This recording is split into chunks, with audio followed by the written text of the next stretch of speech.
Labas vakaras, jūsų ekranuose laida Prie baro ir aš jos vedėja Paulina Butiriūtė. Šiandien prie baro sėdime kartu su nagų meistre bei mokytoja Rūta Maciukevičiene, bet šį kartą mes kalbėsime su Rūta ne apie darbus, jei spėsime, gal šiek tiek paliesime ir juos, bet daug įdomesnė tema apie svorio metimą ir skrandžio mažinimo operaciją. Labas, Rūta. Labas. Tai dabar intro papasakok apie tuos darbus ir apie save, žinai, kad mes suprastumėm apie ką, o paskui jau nersime mes į tą temą įdomesnę.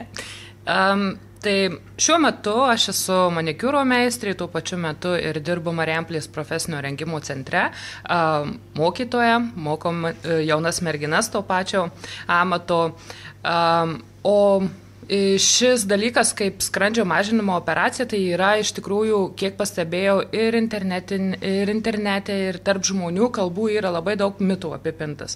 Tai mano tokia istorija yra iš tikrųjų nestandartinė, tai dėl to aš ir norėjau, kad daugiau žmonių ją išgirstų ir galbūt kažkam bus naudinga informacija, kurią šiandien norėsiu jums papasakoti. Dar šiek tiek, Rūtelė, apie pačią tave, žinai, kaip save apibūdintum, kokie esi, kokie yra hobiai, kaip leidi laisvą laiką? Aš iš tikrųjų save gal apibūdinčiau labiausia meniškas žmogus,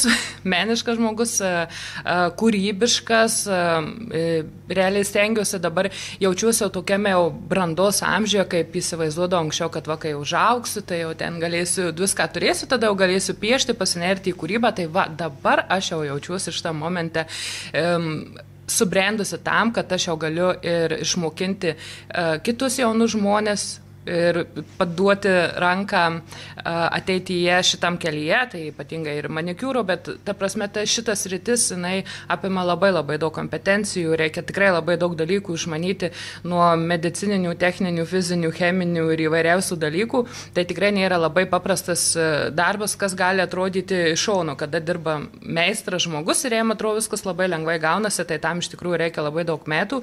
Tai aš jau tą kelią praėjau, realiai tai kaip ir su daugeliu kolegių manikiūrininkių šnekamės, esam ta tokia pirmoji karta, nes realiai mes nežinom, prieš 50 metų nebuvo šito amato specialisčių ir kai paklausė žmogus, iki kiek laiko gali dirbti manikiūrininkė, o ką žinau, tol, kol reikės mane žmonėm, tol ir dirbsiu.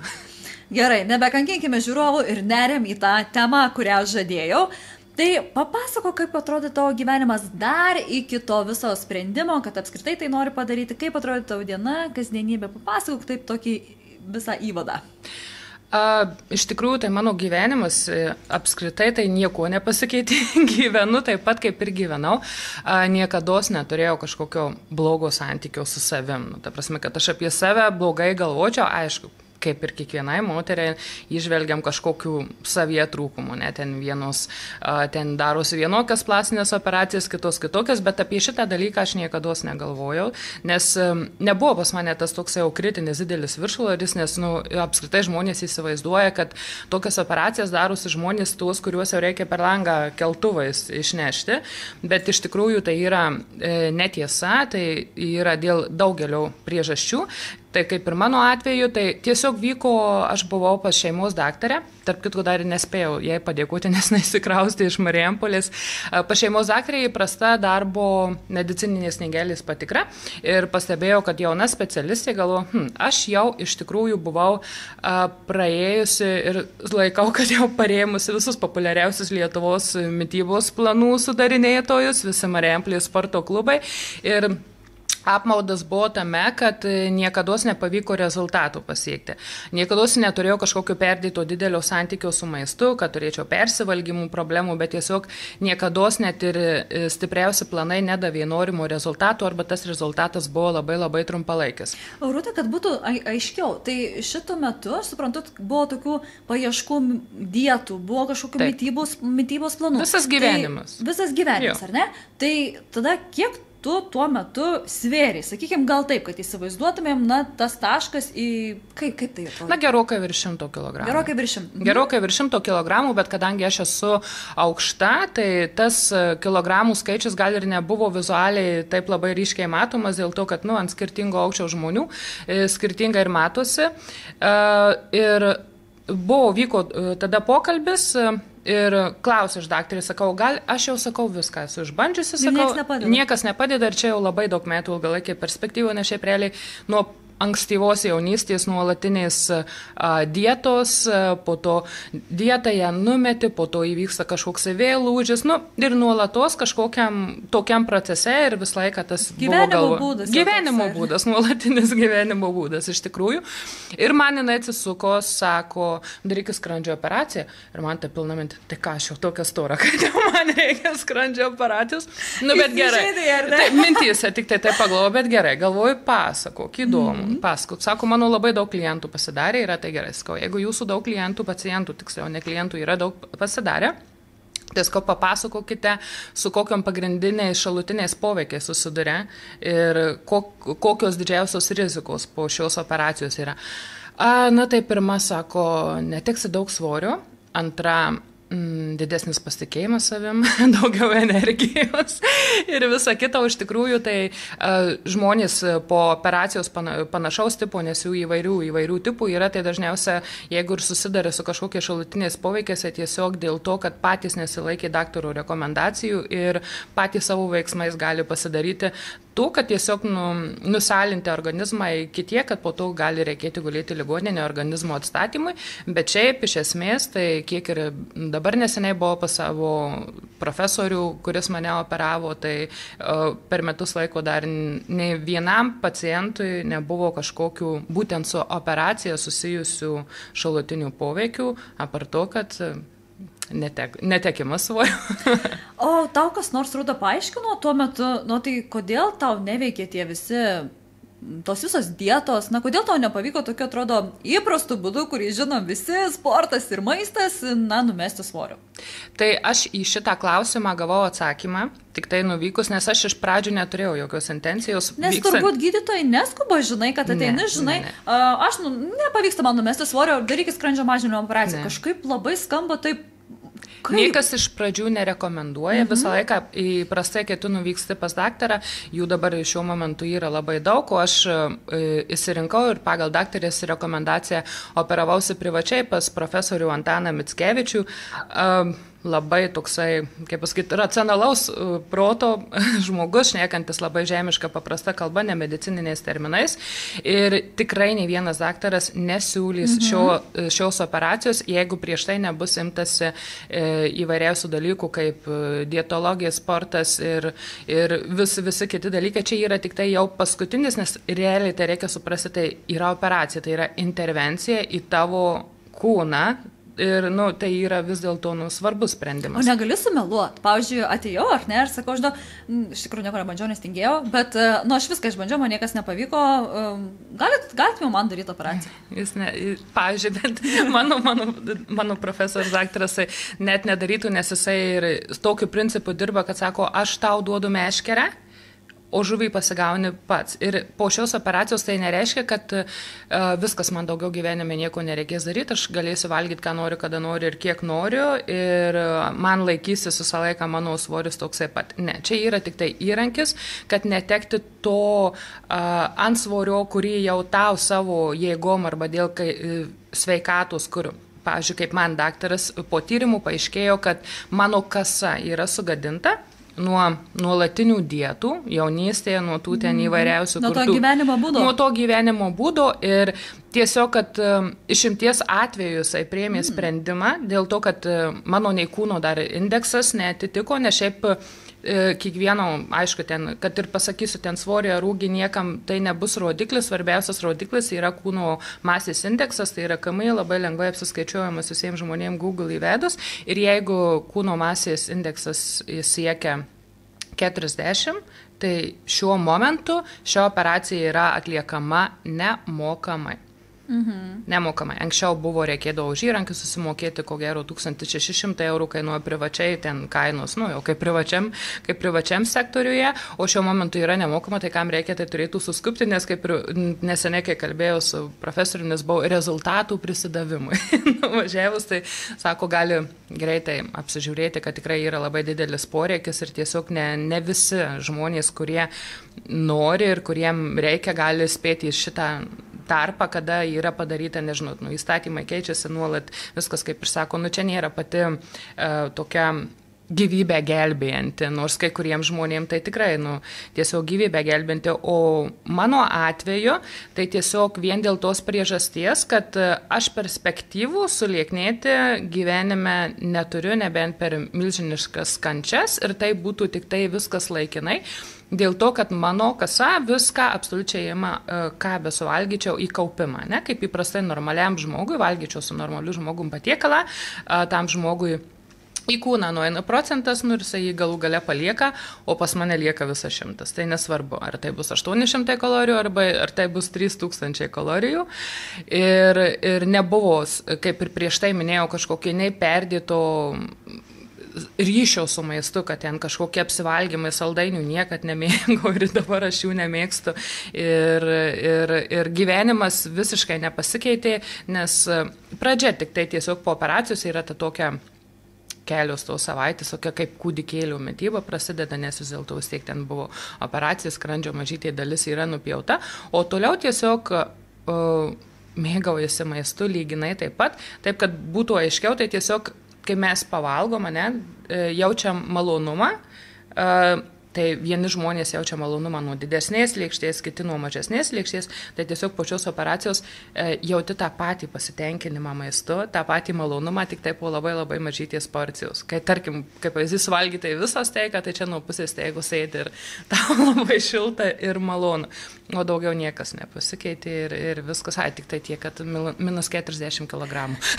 Tik tai tokia smulkmena. Rūta, tuo momentu, žinai, kai pirmą kartą tau pasakė, kad tu turi skrandžio mažinimo operaciją, ar ne? Tai tokia pagalvoju, tik aš jau tokia beviltiška ir jau tokia stora, kad jau čia viskas, man čia reikia, tai tas pirmas toksai. Aš taip ir pagalvoju, aš taip apie save negalvoju, kad aš tokia stora. Ir tada jau, tai kaip tada jau pasiryžai, kai jau tau paaiškino šitą visą procesą? Taip, ir pati daktarė man, kai jinai pasakė, jinai su ta intencija, kad aš beviltiška, nes jinai man pasakė šitą sakinį tik tai po to, kai aš jau papasakojau jai, kiek metų ir kokius būdus esu bandžius. Tik tai tada jinai man pasakė, galbūt kito atveju jinai man nebūtų sakius.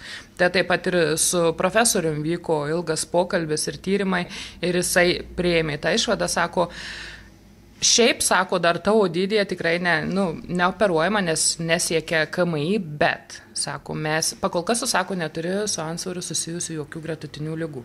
Tai kaip, pavyzdžiui, ten kraujospūdis, cukrinis diabetas ir sąnariai ir ten įvairiausios tokius dalykus, bet, sako, pas tave perspektyvoje viskas tuoj bus. Tai mes, sako, jeigu aš dabar tavęs neoperuosiu, tiesiog, sako, maždaug 10 metų perspektyvų mes vis tiek sustiksim, tik tai sustiksim liūdnesniai situacijų. Tai, skau, likimas lėmė, kad papuoliau pas profesorių, kurio tikrai buvo mąstymas racionalus ir jisai labai įsigilino į tą situaciją, o nerėmėsi vien tik tai skaičiukais, nes dabar va šituo momentu, tai realiai jeigu KMI yra 40 ir iš karto tą pačią dieną galiu surašyti operacijai ir viskas. Kadangi esam suvalkiečiai, žinai, negaliu praleisti to klausimo apie pinigus, kaip užsiminė, jeigu 40, tai tada tai yra valstybės finansuojama operacija, tu darysi privačiai. Apie kokias sumas mes kalbam, kiek tai gali kainuoti?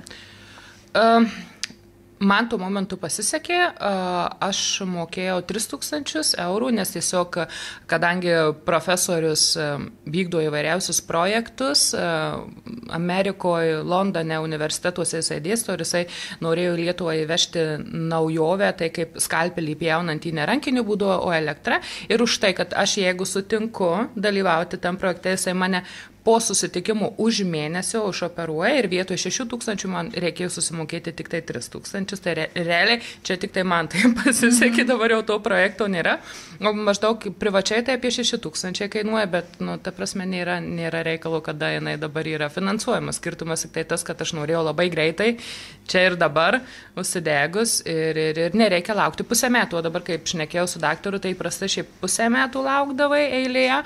Tai šiai dieną jau lapkričio gruodžio registruoja žmonės. Tai tikrai eilės didžiulės ir visai tokia įžvalga pats pasakė, kad sako, ko gero atkreips ligonių kasos į tai dalyką, kad labai masinis dalykas darosi, labai daug pinigų išnaudojama ir kad greitų metų gali pasibaigti tas dalykas, tai dėl to rekomenduoju paskubėti, jeigu kažkas bent mintyje turėjo, nes tikrai aš dabar šiai dienai, tai galiu pasakyti, kad nesigailiu dėl to, kad nei anksčiau, nei vėliau. Pas mane viskas įvyko pačiu laiku. Viskas pačiu laiku, nes aš neišgyvenau kažkokios didelės agonijos ar kažkokių dalykų. Man tiesiog likimas lėmė, kad man šita operacija padėjo užbėgti įvykiams prieš akis, kas būtų, jeigu aš, pavyzdžiui, būčiau pabijojus, tokia truputėlį minkštesnio charakterio, bijojus kažkokiu, kas ten bus, nes aišku, aplinkoje visokiausių buvo komentarų, čia tau skrandžio vėžys, ten vienu žodžiu, nepasidomėjo visiškai žmonės, kad jau po šios operacijos išpjauta skrandžio dalis, tai pavyzdžiui, man išklausė, profesorius buvo atėjęs, tai sakau, dar šiaip buvo įdomu, kad dar įsitikit, kad tikrai nebuvo ten tas mano skrandis ištasytas, sakau, nu tai kaip tas mano, sakau, skrandis, ar buvo labai didelis, nesako. Visiškai normalus, standartinis žmogaus skrandis, viskas be jokių pakitimų, o išrašę skaičiau, tai maždaug taip, kaip degtukų dėžutės. Dalelytė realiai ta vieta, kuri stimuliuoja alkio hormoną. Tai realiai ir po to tu nebejauti kažkokio labai didelio alkio, tiesiog normalūs poreikiai. Na, pastebiu, kad ne vienas žmogus vengia kalbėti tokiam temam ir kai būna tarsi laiko paslapti, kad čia galbūt man atlikta skrandžio mažinimo operacija ir aš čia nelabai noriu pasakot, man yra tekę matyti ir girdėti tokių istorijų. Kaip tu jautiesi, kai pasakoji apie tai ir, dėl ko tu kalbė apie tai garsiai ir drąsiai? Dėl to, kad aš labai artimo aplinkoje turiu tokių žmonių, kurie irgi taip pat lyginai gėdinasi kalbėti apie tą dalyką, bet aš nesuprantu, ko gėdintis, nes aš tai priimu kaip natūralų, normalų dalyką. Ne? Kiekvienas žmogus, nesvarbu vyras ar moteris, savo amžiuje turi kažkokių didesnių ar mažesnių kompleksų. Ne?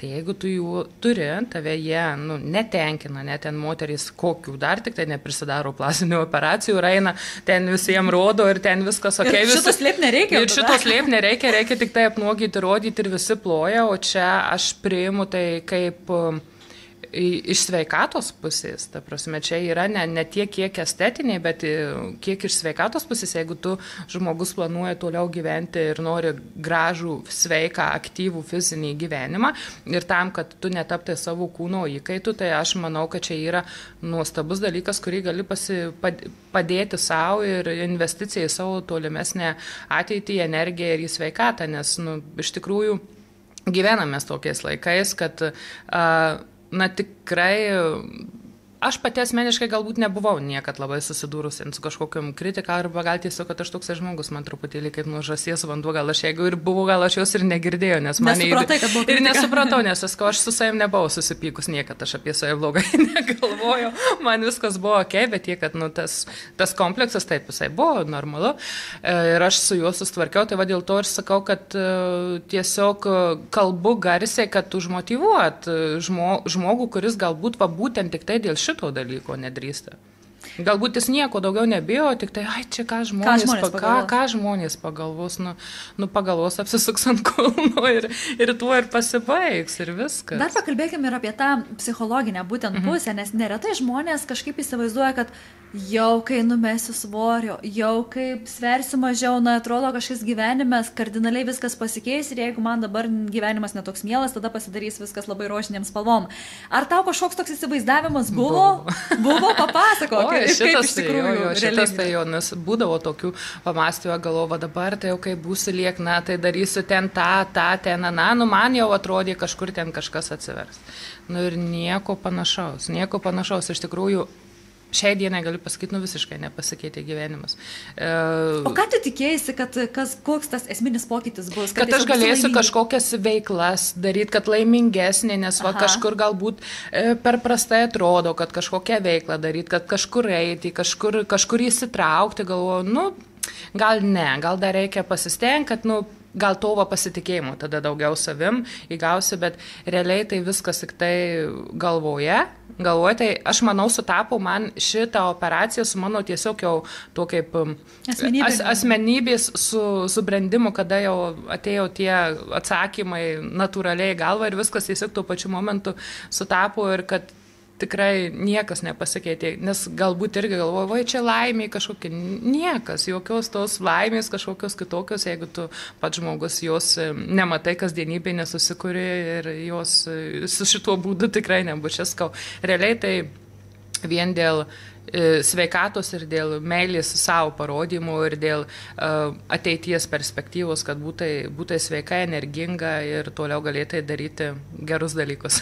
Ir galiausiai, tai, na, kaip suprantu, tai nėra baigtinis procesas, na, pasidarėjo operaciją, svoris savaime nukrito, iš tikrųjų skamba labai lengvai, toks lyg lengviausias būdas, nu, padarė operaciją, svoris nukrito, nieko man nereikia daryti ir gyvenu laimingai, bet, o tai kaip jį išlaikyti, čia turbūt yra tas kabliukas, ar ne? Tai va čia ir yra šitas kabliukas, o būtent šitos operacijos, kad ir daug žmonių, manau, jeigu kas ir domisi, pasiskaitė ir komentarus įvairiausius, kad oi, čia nesąmonė, nes čia mano kaimyniai buvo pasidariusius, kad ten ataugo. Taip, žinoma, nes tu tą pačią, pavyzdžiui, nežinau, bandelę, ne, tu ją nesuvalgysi galbūt visą iš karto, ne, bet tu per porą valandų ir tą patį ten ir cepeliną, ir bandelę, ir visą kitą, tu tą patį gali kiekį maisto, tik tai per ilgesnį laiką suvalgyti, tai kad vienu momentu neįs tau jo suvalgyti. Tai kaip ir skau dar pakartuosiu, ką daktaras sakė, nes mane motyvuoja va jo šitą žinutę, kad duodu meškerę, o žuvį pasigauni pats. Tai lengviausias dalykas, nes tikrai be jokių pastangų po operacijos tas viršsvoris, kuris buvo, jisai nuvažiuoja ir tu jau dabar, va tik tai prasideda tavo kelionė, viską išlaikyti, tai yra tavo kelionė sąmoningumo, sveiko požiūrio į save, tavo realiai kiekvienos dienos pasirinkimas, ilgesnį laiko perspektyvoje rodys tavo rezultatą. Va tada bus tas tikrasis rezultatas, kada ir paaiškės tavo užsispyrimas, valia ir ta pagarba tam, realiai kiek tau kūnas ištvėrė, tai jau mažiausia, ką gali padaryti, tai toliau gerti ir sąmoningai elgtis su savo kūnu. Ir tavo atveju jau dabar mityba, sportas, tai yra tie dalykai, kurie jau pagaliau rodys rezultatus, ko prieš tai neberodė, ar ne? Taip. Sportą būtina įtraukti, šituo momentu galbūt irgi kils ten klausimų, tai kaip ten su tavo oda, kaip ten kažkas, ten, ar tiksliai, ten, kaip ten atrodo ten su oda, bet kadangi aš prieš tai turėjau nėštumo metu turėjau irgi labai daug svorio, didelis pilvas ten buvo, tai realiai kažkiek ten ant pilvo kažkas, diastazija, tai irgi yra raumenų, čia ne viršsvorio problema, o čia susiję dalykai buvo su nėštumu, o šiaip, kadangi jaunam amžiui, viskas susitvarkė idealiai. Idealiai, žinoma, dar buvo ir pasitelkta įvairiausių procedūrų, pilna Marijampolėje pas mus labai įvairių procedūrų. Jau liekninamo, tai yra sočiai. Ant kiekvieno kampo, tai aš realiai visas išbandžiau, visos veikia puikiai, tai tikrai jokių kažkokių šalutinių poveikių tam, kad reikėtų dar kažkokią plastinę chirurgiją pasitelkti, tikrai nereikėjo. Kaip įvardintum, kokią vieną svarbiausią pamoką gavai būtent per visą šitą savo transformacijos kelią, pavadinsiu taip? Svarbiausia pamoka? Nežinau.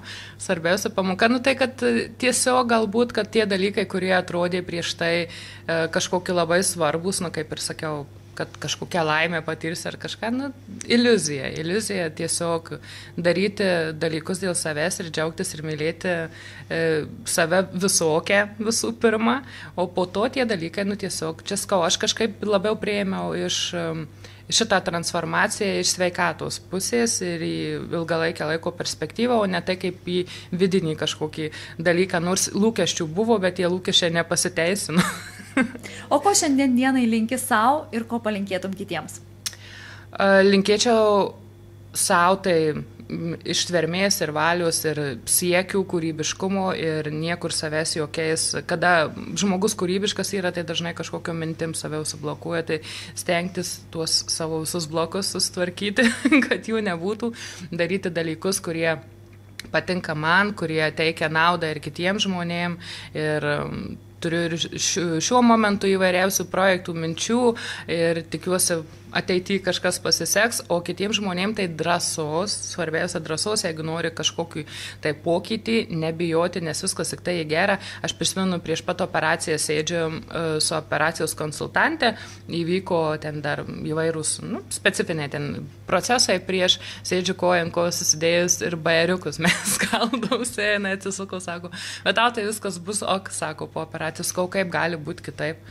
ta prasme, sako, čia žmonės verkia atsisėdę. Jie gaili to gabaliuko skrandžio, ar sakau, kas? Kodėl, sakau, verkia, taigi tu čia dėl savęs, čia faina, žiauriai dalykas, čia jėga, čia, ne, sako, labai retas žmogus, kuris atėjo tiesiog savo visiškų norų, nusispyrimų vedimas, dažniausiai tai būna, tiesiog nėra kito kelio atgal, kada liga privertė. Būna dažnai, kad moteris vyras privertęs ar vėl kitos priežastys ir sėdi kruvinom ašom arba tiesiog žmogus turėjo žiauriai didelį santykį su maistu, jam galbūt vienintelis buvo malonumas gyvenime ir kėlė endorfinus ir jisai tik tai tuo momentu laimę pajusdavo ir jisai žinau, kad jisai turės atsisakyti to dalyko. Tai čia galbūt tokie psichologiniai dalykai. Tai man net buvo keista, kaip taip, tai jeigu bent kažkokia nėra jokių kitų priežasčių, tik tai šiaip baimė, tai jokios baimės, nes po operacijos realiai 2 dienos praėjus aš jau dirbau ir šypsojus ir ten pati lengviausia, manau, įmanoma operacija, kokią gali žmogus turėti, o po to viskas tik tai gerin. Svarbiausia drąsos. Na ir pabaigai tradicinis laidos klausimas, kurį mūsų kraštietį tu norėtum pamatyti laidoje prie baro ir išgirsti, kaip ir kuo jis gyvena. Man gal būtų įdomu tokio vyriško benzinų kvėpiančio laivo. Labai norėčiau galbūt pamatyti Vytautą Petrašką. Tai manau, Marijampolėje tikrai labai daug žmonių jį pažįsta, ypač vyrai, kurie bent truputėlį yra susiję su automobiliais. Tai man būtų įdomu. Visuose garažuose žinomas, ar ne? Net nebejoju, kad visi Vycką pažįsta. Man būtų įdomu, nes man jų su broliu veikla nuo pat mažiuko, kaip jie kokie didžiulė meilė jaučia automobilių sportų, jie yra įsteigę ir Marijampolės Martmato sporto autoklubą, Vytautas yra prezidentas ir kiek jie yra patyrę, kiek varžybų sudalyvavę, kiek automobilių turėjo, kokios iš tikrųjų ir įdomus ir fainos tos varžybos, jų perspektyvos, tas visas jų gyvenimas, tikrai nesikį tekę kartu važiuoti, kaip palaikymų komandą palaikyti ir tą atmosferą, yra kažkas tokio. Tai, manau, Vytautas turėdamas tokią patirtį, kada jisai užaugo nuo mažens šitame sporte, šiuo momentu turi dar ir sūnų, kuris yra 6-metis, bet vairuoja daug geriau negu kai kurie suaugę žmonės. Tai tikrai, manau, būtų įdomu išgirsti Vytauto istoriją. Ačiū už pokalbį. Šiandien tai buvo viskas, ką mes kartu su Rūta spėjome jums papasakoti. Jeigu jūsų mintyse sukasi koks nors žmogus, mūsų kraštietis, kurį jūs norėtumėte pamatyti laidoje prie baro, savo pasiūlymus siųskite elektroniniu paštu prie baro@mmm.lt. Iki!